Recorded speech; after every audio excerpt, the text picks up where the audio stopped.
Dear students, today we will learn about the life processes, living being, basic concept of nutrition. तो सबसे पहले जानेंगे कि what is living being. Living being आखिर होता क्या है, उसका कैरेक्टर्स क्या होते हैं. तो कोई भी बता सकता है लिविंग बीइंग्स विजिबल कैरेक्टर को बता के, देख के, जैसे कि कोई अगर मूवमेंट करता है या फिर कोई खाना वाना खाता है, सांस लेता है या फिर ग्रोथ करता है. तो इस तरह से बहुत सारे विजिबल मूवमेंट्स है जिसको देखकर हम ये बोल सकते हैं और बोलते भी हैं कि ये अलाइव है या नॉट अलाइव, ना अलाइव है या डेड है. तो लेकिन डियर स्टूडेंट्स, मैं आपको बताना चाहूंगा ये जो विजिबल मूवमेंट्स है ये काफी नहीं होता है ये बताने के लिए कि कोई भी ऑर्गेनिज्म अलाइव है या फिर डेड है. फॉर एग्जाम्पल प्लांट्स को आप देख लीजिए. प्लांट्स कोई मूवमेंट शो नहीं करता है, उसका रेस्पिरेशन भी हमें पता नहीं चलता है, लेकिन फिर भी वो एक लिविंग ऑर्गेनिज्म है. इसलिए dear students, we can conclude that by using visible movement as the defining character of life is not enough. Molecular movement is more important characteristic of life. Dear student, molecular movement जो है वो सबसे important character है life का. अब हम जानेंगे कि मोलिकुलर मूवमेंट क्यों जरूरी होता है लाइफ के लिए. Molecular movements are required to provide various essential molecules throughout the body of an organism for repairing and maintaining the structure. So अभी हमें पता चला कि मोलिकुलर मूवमेंट क्यों चाहिए, क्योंकि हमें रिपेयरिंग और मेंटेनेंस के लिए हमें लगातार मॉलिक्यूल्स जरूरी है और उसके लिए मॉलिक्यूल्स का मूवमेंट होना बहुत ही जरूरी है. Life process are needed to maintain functions of living organisms.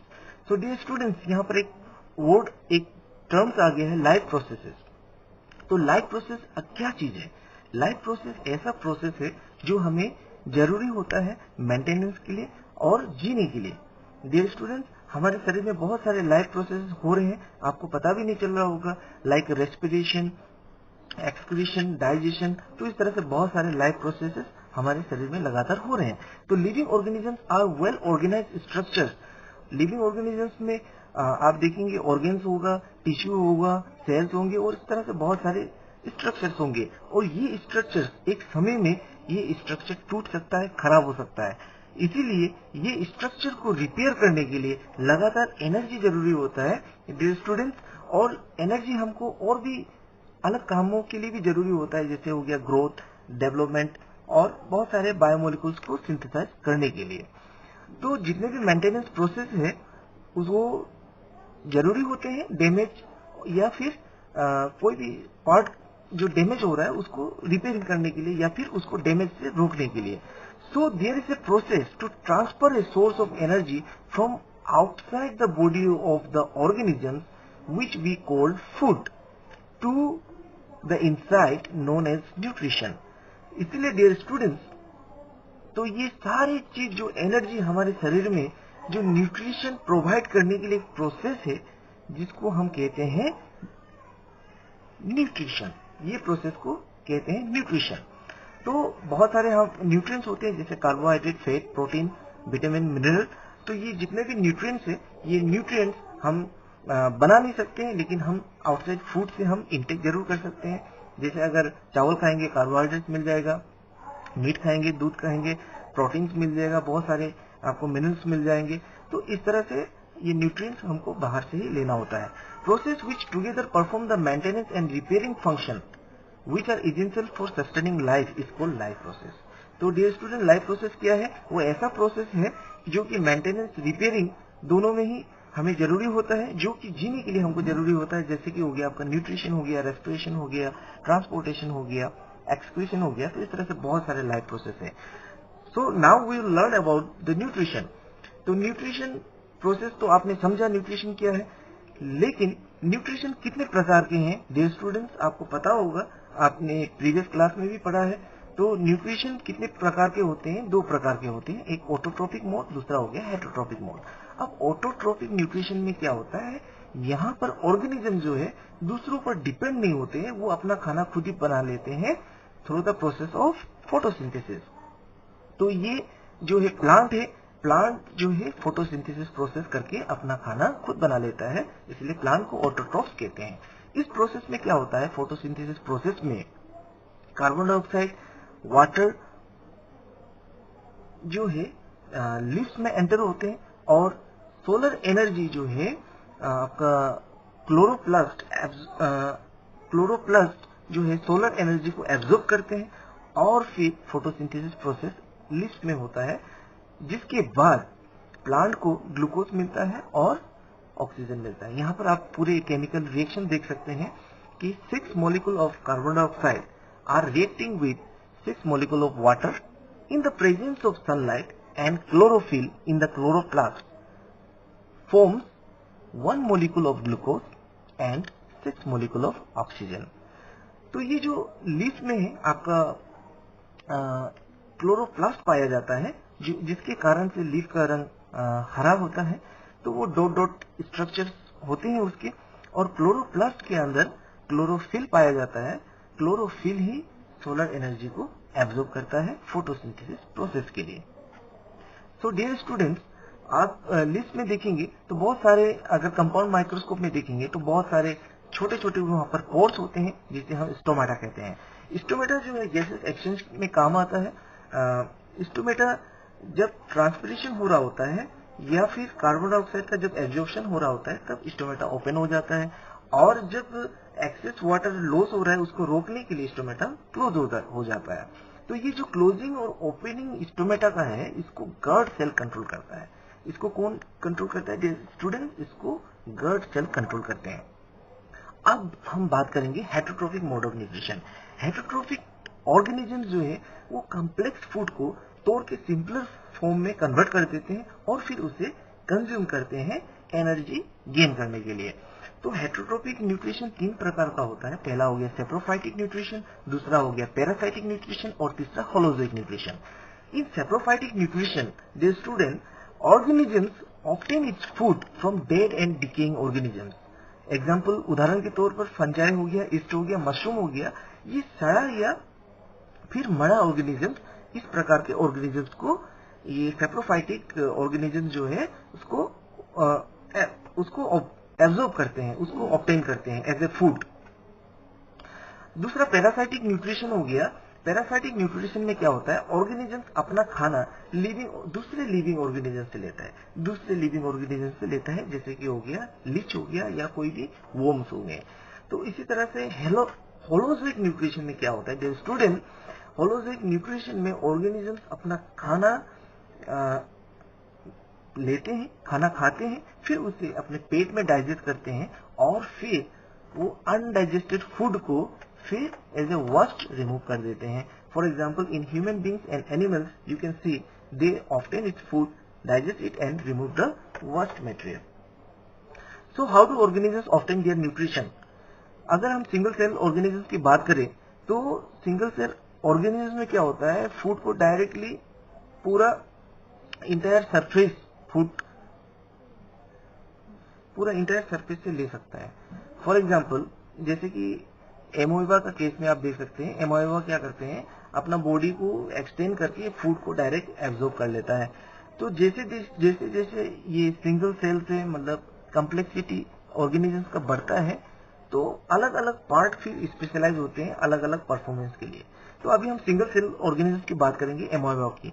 एमोइबा जो क्या करता है, अपना खाना को टेम्पोररी फिंगर लाइक प्रोजेक्शन से क्या करता है, स्यूडोपोडिया को थोड़ा एक्सटेंड कर देता है और कोई भी खाना अगर मिले तो उसे वो एब्जॉर्ब कर लेता है, उसे वो खा लेता है। जैसे कि in this figure you can see dear students, in this figure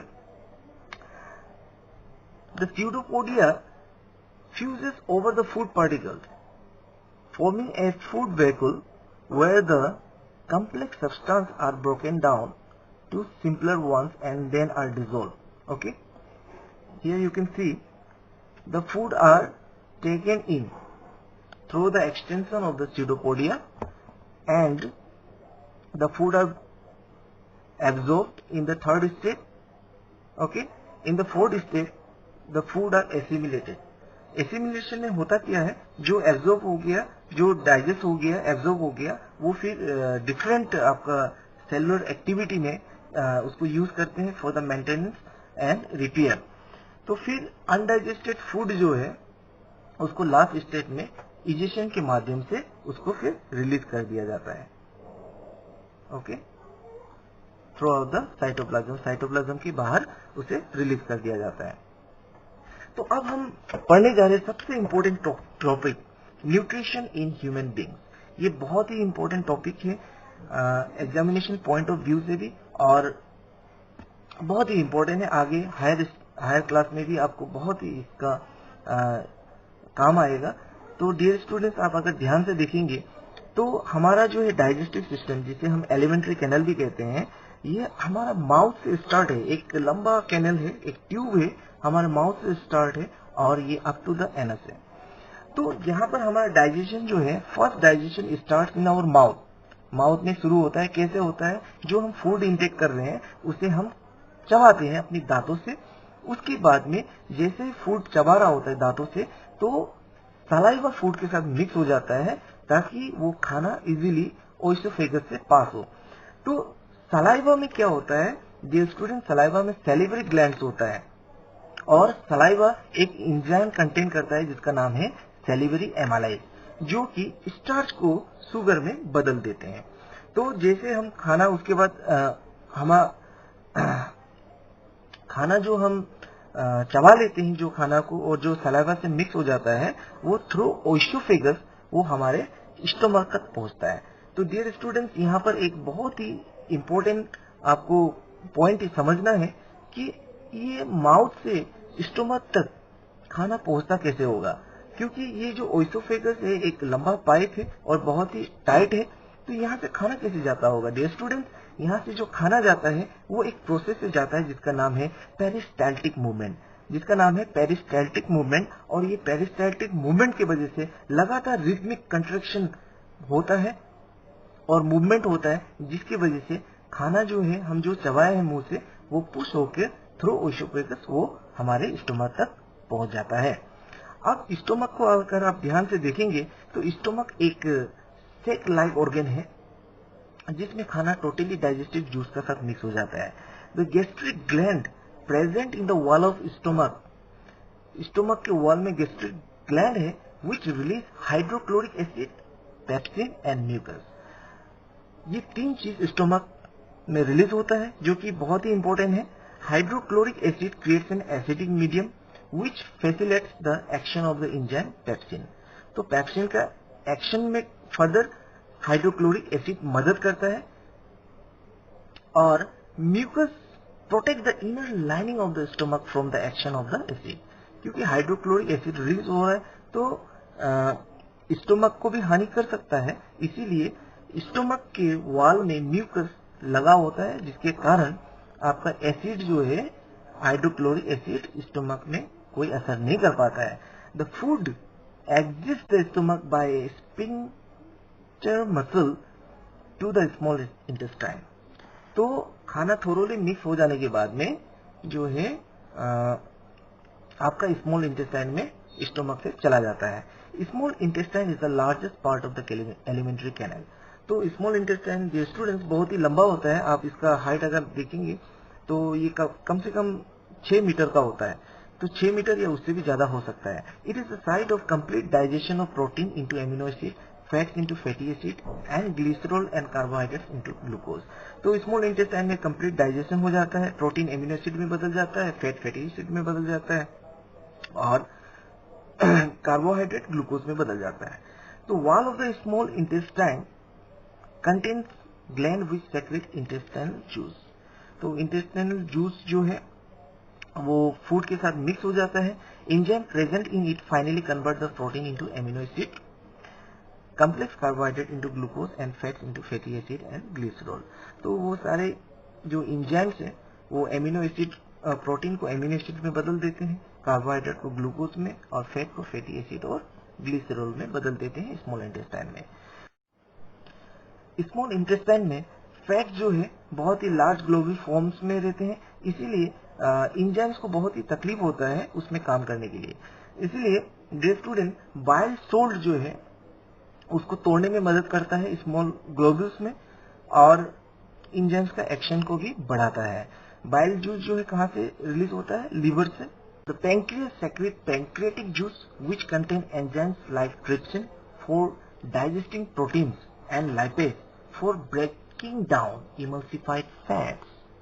okay, तो जो इनर लाइनिंग है स्मॉल इंटेस्टाइन का, उसमें आप देखेंगे तो बहुत सारे फिंगर लाइक प्रोजेक्शन छोटे छोटे बहुत सारे होते हैं, जिसको हम कहते हैं विच वी कॉल्ड विल्ली, और which increases the surface area for absorption. Villi are richly supplied with blood vessels. तो विल्ली जो है फूड को एब्जॉर्ब करने में मदद करता है, और जो फूड एब्जॉर्ब होते हैं थ्रू ब्लड वेसल्स आपके रेस्ट ऑफ द बॉडी में मूव हो जाता है, और न्यूट्रिएंट्स मूवमेंट वहीं से होता है, और जो रेस्ट मटेरियल जो बच गया वर्स्ट मटेरियल, वो आपका लार्ज इंटेस्टाइन में चला जाता है, और वहां से फिर वो रिमूव हो जाता है, बाहर निकल जाता है थ्रू एनस। तो डियर स्टूडेंट्स, आज हमने जो भी पढ़ा, I hope you have understand all the concept of living beings, life processes and nutrition. So thank you very much. Hello students. Today's next topic is balanced chemical equation and its implication. So dear students, आपने previous class में पढ़ा होगा कि balance chemical equation होता क्या है। In balance chemical equation, mass of the reactant must be equal to the mass of the product, यानी total mass of element जो है रिएक्टेंट साइड का, वो प्रोडक्ट साइड के मास के बराबर होना चाहिए। The total mass of the element present in the product side must be equal to the total mass of the element present in the reactant side. तो बैलेंस केमिकल इक्वेशन को जानने के लिए हमको law of conservation of mass को पढ़ना होगा। तो law of conservation of mass क्या कहता है? Law of conservation of mass कहता है कि mass can neither be created nor be destroyed, यानी कोई भी केमिकल रिएक्शन में जो मासेस है वो कभी भी वो डिस्ट्रॉयड नहीं हो सकता है, वो कम ज्यादा नहीं हो सकता है। तो इसको हमको ध्यान में रखना होगा। इसीलिए कोई भी केमिकल इक्वेशन को बैलेंस करना बहुत ही जरूरी है। For example you see here one example, hydrogen plus oxygen equal to water. अब देखोगे स्टूडेंट, ये हाइड्रोजन रिएक्ट हो रहा है ऑक्सीजन से, और प्रोडक्ट हमें क्या मिल रहे हैं? वाटर। लेकिन यहाँ पर अगर आप देखोगे, ये रिएक्शन जो है, ये केमिकल इक्वेशन जो है, ये बैलेंस नहीं है। कैसे बैलेंस नहीं है? क्योंकि यहाँ पर आप रिएक्टेंट साइड में देखोगे हाइड्रोजन 2 है, ऑक्सीजन 2 है, लेकिन आप प्रोडक्ट साइड में देखोगे तो हाइड्रोजन 2 मिलेगा और ऑक्सीजन 1 है। तो दैट मीन्स ये कहीं ना कहीं बैलेंस नहीं है। तो ऐसे वाले रिएक्शन को, अनबैलेंस केमिकल इक्वेशन को हमें बैलेंस करना होगा। और बैलेंस करने के लिए आपने प्रीवियस क्लास में भी पढ़ा है कि कोई भी केमिकल इक्वेशन को कैसे बैलेंस किया जाता है। तो उस चीज को हम यहाँ पर फिर एक बार रिवाइंड करेंगे। तो बैलेंस करने के लिए सबसे पहले क्या करना होता है हमें? First of all we have to count the number of atoms on both left hand side and right hand side, यानी on both reactant and product side we have to count the number of atoms. Okay, so अगर आप देखोगे, hydrogen in the left hand side, hydrogen has 2 number of atoms, okay, and oxygen atom कितना है left hand side में? 2 है। Right hand side में hydrogen atom कितने हैं? 2 है, और ऑक्सीजन एटम कितना है? 1 है। तो अभी हमें बैलेंस किसको करना है?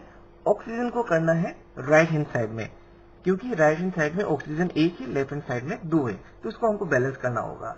तो इसको बैलेंस करने के लिए हम क्या करेंगे? राइट हैंड साइड में ये जो हाइड्रोजन है, राइट हैंड साइड में जो वाटर है H2O, हम यहाँ पर क्या करेंगे? एक 2 लगा देंगे। ठीक है, एक 2 लगा देंगे वाटर के आगे, तो हो जाएगा आपका ऑक्सीजन कितना हो जाएगा? 2 हो जाएगा। लेकिन ऑक्सीजन 2 होने के साथ में आप अगर देखोगे तो यहाँ पर हाइड्रोजन कितना हो गया? 2 × 2 4 हो गया। तो ये चीज फिर अनबैलेंस हो गया।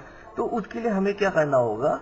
फिर लेफ्ट हैंड साइड में हाइड्रोजन के आगे 2 लगा देना होगा। तो लेफ्ट हैंड साइड में अगर हाइड्रोजन के आगे 2 लगा देंगे तो लेफ्ट हैंड साइड में हाइड्रोजन भी 4 हो जाएगा। सो डियर स्टूडेंट्स, यहाँ पर आप देख सकते हो कि हाइड्रोजन जो है लेफ्ट हैंड साइड में भी 4 हो गया और राइट हैंड साइड में भी 4 हो गया।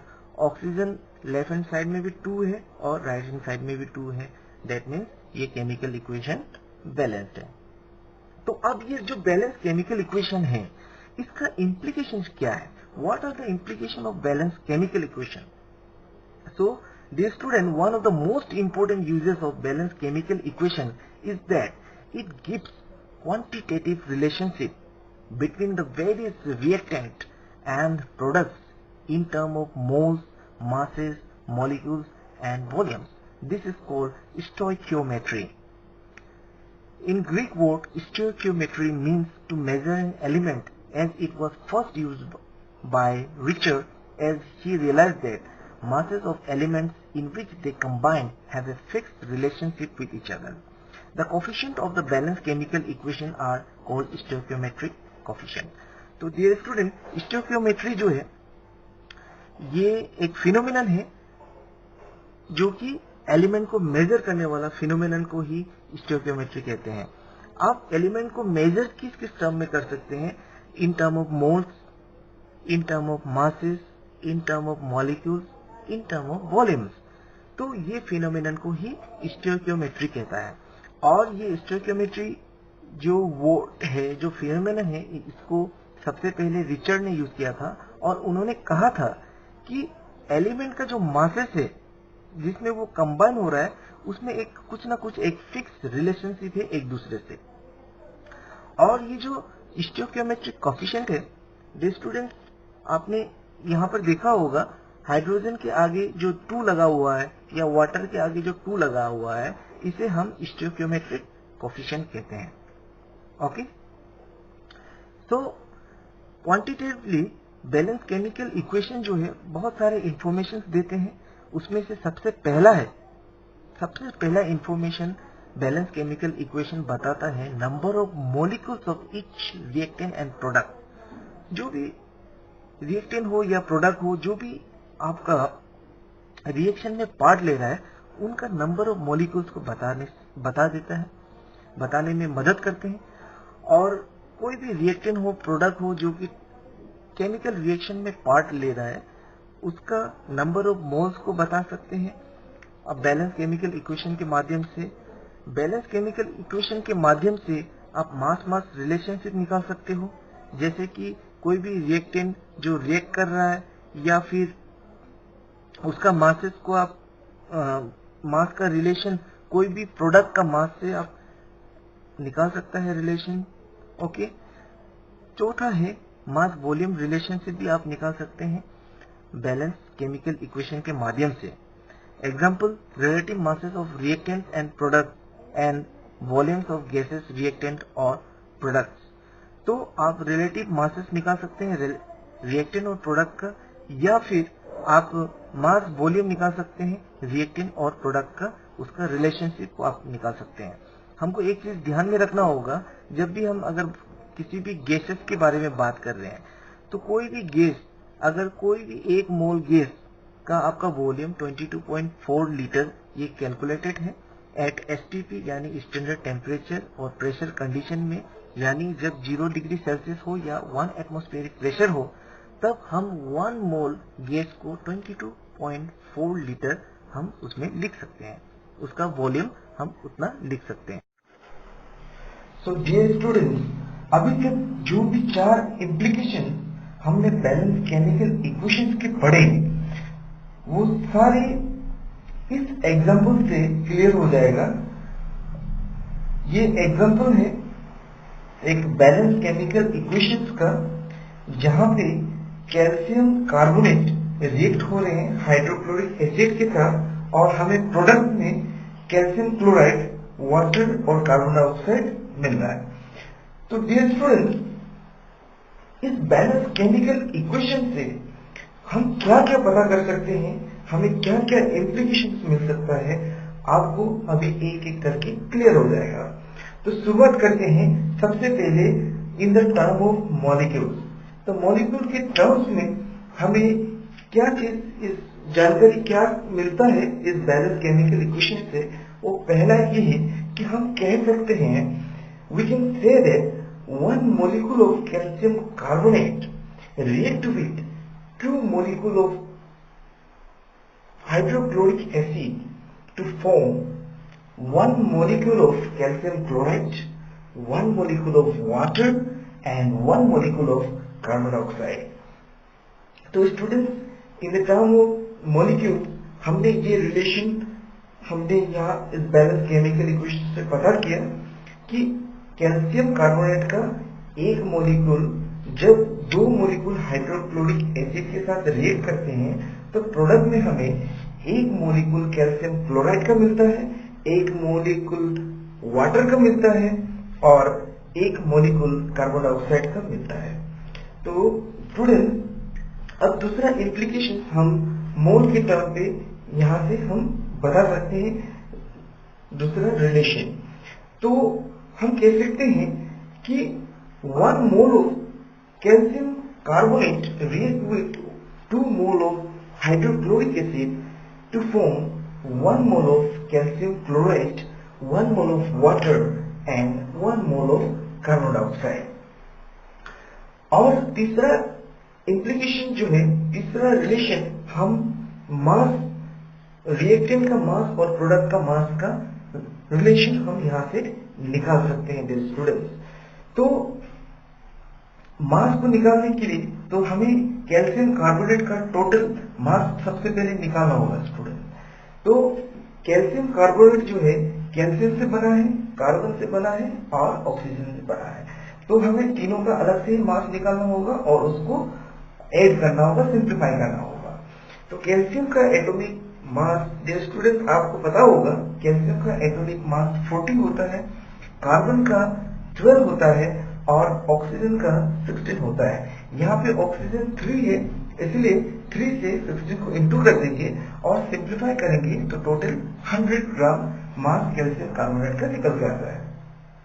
हाइड्रोक्लोरिक एसिड हाइड्रोजन से बना है और कार्बन से बना है, सॉरी क्लोरीन से बना है। तो हाइड्रोजन का एटॉमिक मास 1 होता है, क्लोरीन का एटॉमिक मास 35.5 होता है और यहाँ पर हाइड्रोक्लोरिक एसिड का 2 मोल है, इसलिए 2 से हम ओवरऑल मास को इंटू कर देंगे तो टोटल हमारा 73 ग्राम हाइड्रोक्लोरिक एसिड का मास निकल के आता है। और कैल्शियम क्लोराइड कैल्शियम और क्लोरीन से बना है, तो कैल्शियम का एटॉमिक मास 40 है प्लस क्लोरीन 2 है, इसलिए 2 इंटू क्लोरीन का एटॉमिक मास 35.5 है, इक्वल सिंप्लीफाई करेंगे तो 111 ग्राम कैल्शियम क्लोराइड का मास निकल के आता है।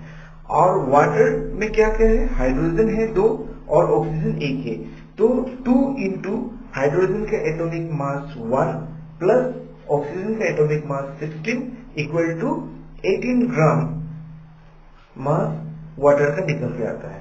और कार्बन डाइऑक्साइड में कार्बन है और ऑक्सीजन 2 है, तो कार्बन का एटॉमिक मास 12 प्लस 2 इंटू ऑक्सीजन का 16 इक्वल टू 44 ग्राम निकल के आता है।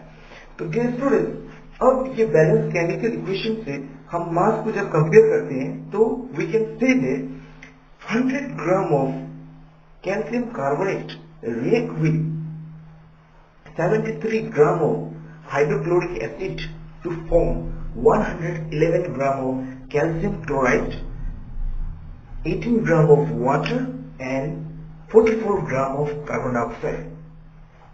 तो स्टूडेंट, यहाँ पर हम और एक हम ये भी कर सकते हैं, मासेस को अगर हम प्लस कर दें रिएक्टेंट और प्रोडक्ट का, तो दोनों का मास इक्वल आना चाहिए, रिएक्टेंट का मास और प्रोडक्ट का मास। और अगर हम यहाँ पर देखते हैं इस बैलेंस केमिकल इक्वेशन में, तो दोनों का अगर रिएक्टेंट का मास इसको प्लस कर दे तो हमारा रिएक्टेंट का 173 ग्राम मास आता है और प्रोडक्ट का भी प्लस कर दे, तीनों को अगर जोड़ दे तो भी 173 ग्राम आता है। तो हम कह सकते हैं यहाँ पर कि mass of the reactant is equal to the mass of the product. और ये चीज law of conservation of mass को वेरीफाई करता है, प्रूव करता है। तो ये बहुत बड़ा एप्लीकेशन है बैलेंस केमिकल इक्वेशन का, जिससे हमको पता चलता है कि रिएक्टेंट का मास जो है प्रोडक्ट का मास से बराबर होता है। और लॉ ऑफ कंजर्वेशन ऑफ मास में ये कहा गया है, मास can neither be created not be destroyed. तो ये हमेशा मतलब एक फॉर्म से दूसरा फॉर्म में कन्वर्ट होता है, लेकिन आपका मास जो है वो हमेशा बराबर ही रहेगा रिएक्टेंट और प्रोडक्ट में। और चौथा इम्प्लीकेशन, हम मास और वॉल्यूम का निकाल सकते हैं। यहां पर आप देखेंगे तो कार्बन डाइऑक्साइड क्या है, गैस है। कार्बन डाइऑक्साइड गैस जो है उसमें ये कार्बन डाइऑक्साइड जो सिर्फ 1 मोल है, तो 1 मोल गैस को हम 22.4 लीटर लिख सकते हैं डियर स्टूडेंट्स। तो इसीलिए हम यहाँ पर जो रिलेशन निकालेंगे उसमें हम इस तरह से कह सकते हैं कि 100 gram of calcium carbonate react with 73 gram of hydrochloric acid to form 111 gram of calcium chloride, 18 gram of water and 22.4 liter of carbon dioxide। तो ये जो 22.4 लीटर लिखा है स्टूडेंट, ये कैलकुलेटेड है। और ये 22.4 लीटर हम तभी लिख सकते हैं जब कोई भी गैस 1 मोल में है और उसको हम स्टैंडर्ड टेम्परेचर प्रेशर कंडीशन में ही लिख सकते हैं। जबकि आपका टेम्परेचर 0 डिग्री हो तो उसी समय में उसी कंडीशन में ही हम इसको 22.4 लीटर लिख सकते हैं। एक बैलेंस केमिकल इक्वेशन से हमें और भी रिलेशन निकालने का मौका मिलता है, हमें और भी कई सारी हमें इम्प्लीकेशंस मिलती है, कई सारी जानकारी हम निकाल सकते हैं। तो फॉर एग्जांपल एक बैलेंस केमिकल इक्वेशन से हम वॉल्यूम का रिलेशनशिप भी निकाल सकते हैं। ये तभी निकाल पाएंगे डियर स्टूडेंट जब आपके रिएक्टेंट साइड का जो एलिमेंट है वो भी गैसेस हो और प्रोडक्ट साइड के एलिमेंट भी गैस हो। तो अगर ऐसे कंडीशन में जहां पर रिएक्टेंट भी गैस है और प्रोडक्ट भी गैसेस है, तो हम इनका वॉल्यूम रिलेशनशिप निकाल सकते हैं। फॉर एग्जाम्पल आप ये एक बैलेंस केमिकल इक्वेशन देखिए, nitrogen plus 3 hydrogen equal to 2 ammonia. तो ये बैलेंस केमिकल इक्वेशन से हमें क्या इम्प्लीकेशन मिलता है, हम कैसे वॉल्यूम रिलेशनशिप निकाल सकते हैं। हम कह सकते हैं 1 volume of nitrogen react with 3 volume of hydrogen to give 2 volume of ammonia. और दूसरा हम यहाँ पे और भी कह सकते हैं इस तरह से कि 1 litre of nitrogen react with 3 litre of hydrogen to give 2 litre of ammonia. तो डियर स्टूडेंट्स, तो ये बहुत सारे इस तरह से इम्प्लीकेशन है बैलेंस केमिकल इक्वेशंस का, और भी है। और इस तरह से आप एग्जाम्पल्स घर पे कर सकते हैं। तो आशा करता हूं आज का जो भी टॉपिक था बैलेंस केमिकल इक्वेशंस और implication of balance chemical equations, ये आपको बहुत ही बेहतरीन तरह से समझ में आया होगा। और आगे I hope you have understand basic concept of balance chemical equations, how to balance the chemical equations, and the implication of balanced chemical equations. So dear students, you can do lot of exercises at home. You do a lot of exercise through textbook also, and see you again. Thank you very much.